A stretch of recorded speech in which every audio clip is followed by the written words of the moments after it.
After the pickup of 5, here's 2nd and 5. From the gun, Cummings. They'll get this complete to Cooper Kupp.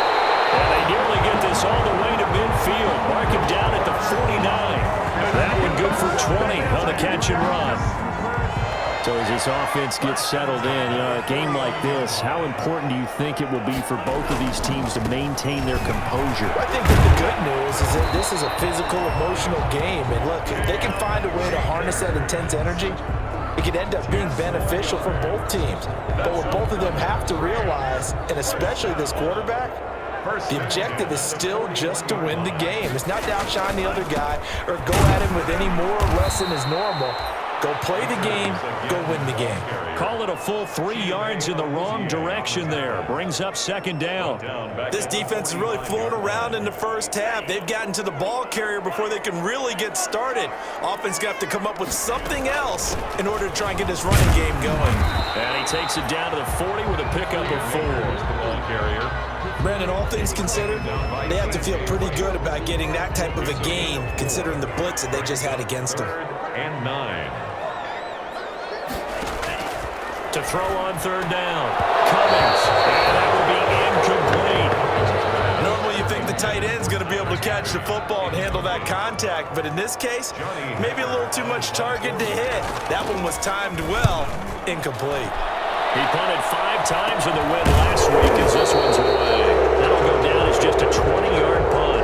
And it'll be Seahawk football, 1st and 10.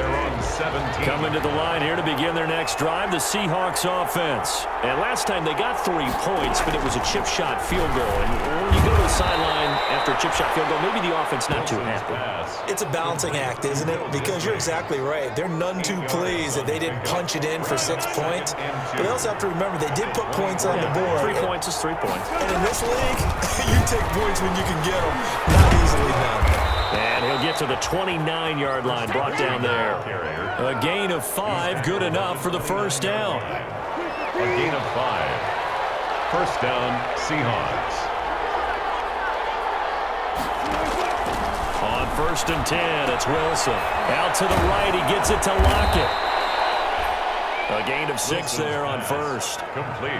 An ex-teammate used to tell me all the time, I hate experienced quarterbacks because no matter what, you really can't hide what you're doing. And I think that right there, he knew right away where the blitz was coming from, where his primary guy was going to be, and he ended up going to a secondary target for a nice game. I was just going to ask you, that wasn't the primary target.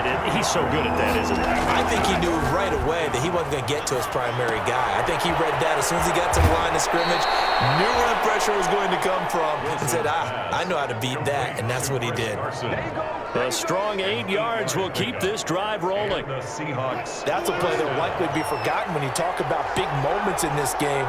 But plays like this are critical to keep drives going. And if points result, we'll call this play significant. And it's incomplete. Boy, he doesn't drop many like that one. 2nd down. Incomplete. An incomplete pass on 1st down. That leads to a 2nd and 10. To throw again. Wilson throwing middle, but it's incomplete. The intended receiver was DK Metcalf. And that takes us from 2nd to 3rd down. The Seahawks on 3rd down. They've been okay, 2 for 3 thus far. This is 3rd and 10. This one into the hands of Metcalf. And they're well past midfield, just a yard or 2 shy of the 40. Wilson to Metcalf that time. 1st down, Seattle. 2 minutes to play in this first half. 7-3, our score.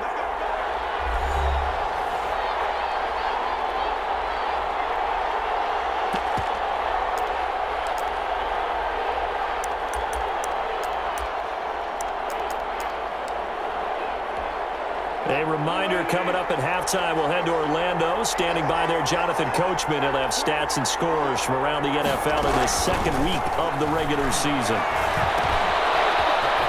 Uses the stiff arm. It's a gain of 5, and it'll be a 2nd down. All defenses worry that whenever anyone catches the ball and has a head of steam come out of the backfield, it can turn into a big play with missed tackles or he runs through people. But they were right there waiting, and they stopped him for a minimal gain. Escaping the pressure right, and now he's going to use his legs. And they do get him down, but not before he's able to slip it inside the 5-yard line. Big yardage there on the scramble. It gets him a first down. So it's first and goal and a great opportunity to get that lead back before the break.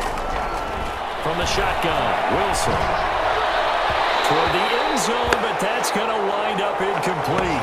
Will Dissly, the intended receiver, but it'll be second and goal. Line of scrimmage, again the 4-yard line. Second and goal. Handling for the goal line. He loses the football. And now the Rams have got it going the other way. And a big turnover there as his guys will get the football back. Well, give some credit to the defense. They forced the big play, knocked the ball free from him, but it's a cardinal sin by the quarterback.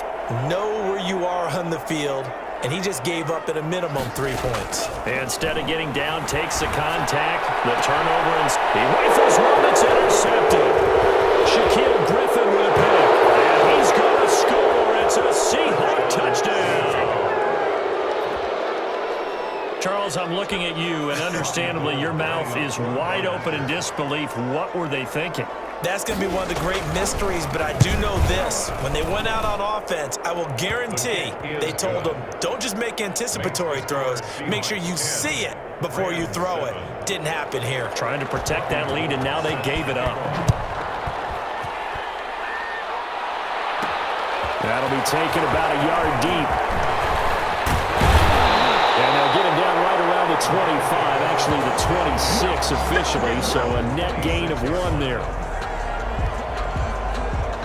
Set to be in their next drive, the Rams offense at the line. Down 3 under a minute to go. How aggressive are you going to be in this spot? Not as aggressive as I probably would want to be. Only down 3. I mean, it might as well be even going into the half. That's not a deficit that makes me want to push it and potentially make a mistake in this situation and cost myself even more points. But, boy, getting into field goal range and tying it, that's tempting. Awfully enticing. You almost talked me into it. And obviously not fooling anybody here as they stop him behind the line of scrimmage. Now the Seahawks going to use the first of their timeouts as they stop it with 16 seconds to go in half number 1. It'll be a nickel look here for the Seahawks on 3rd down. Once again, they'll keep it on the ground. And he's going to have a first down, but not sure it'll matter as the clock will continue to run. Give him 8 yards on the play, and they pick up the first. 1st and 10 at the 37-yard line.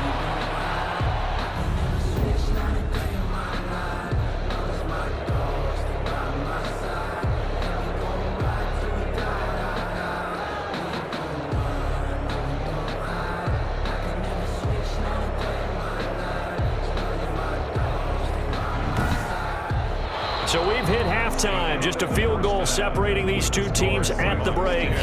As we send you to Orlando to check in with Jonathan Coachman at our EA Sports Halftime Report. Coach? Okay, Brandon, we'll get you back to you and Charles in a bit, but first it's time for a trip around the NFL following an eventful opening weekend. Let's see what's happening in Week 2. We'll begin out west at Levi Stadium in Santa Clara, and it's the Niners who have the lead as those two teams play the second quarter. 2 touchdown passes there for Jimmy Garoppolo. From there, we're off to check out another game, and they've got the lead in that ball game over the visiting Jaguars.